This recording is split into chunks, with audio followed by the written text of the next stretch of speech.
கர்த்தருக்கு ஸ்தோத்திரம். இன்றைய வசனம் 2 சாமுவேல் 10:12. கர்த்தர் தமது பார்வைக்கு நலமானதை செய்வாராக.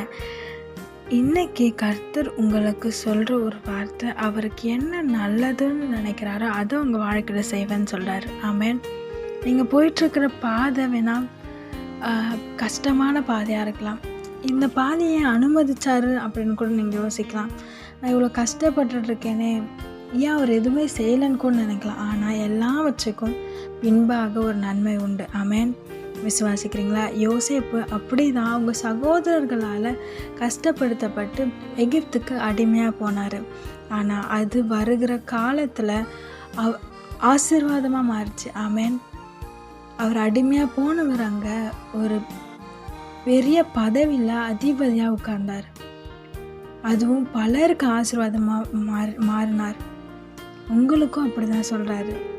கஷ்டமான பாதை தான், இல்லைன்னு நான் சொல்லலை. ஆனாலும் முடிவு பரியந்தம் வரை நான் அவனோட இருப்பேன், சம்பூர்ணமாக அவனை ஆசீர்வதிப்பேன்னு வாக்கு தராரு. அவர் பார்வைக்கு என்ன நல்லதுன்னு நினைக்கிறாரோ அதை மட்டும்தான் அவங்க வாழ்க்கையில் செய்வார்.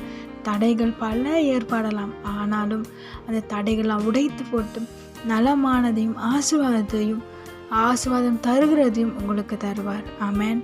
விசுவாசிங்க, சோர்ந்து போகாதீங்க. கர்த்தர் உங்களோட இருந்து பெரிய காரியங்களை செய்வார். ஆமென்.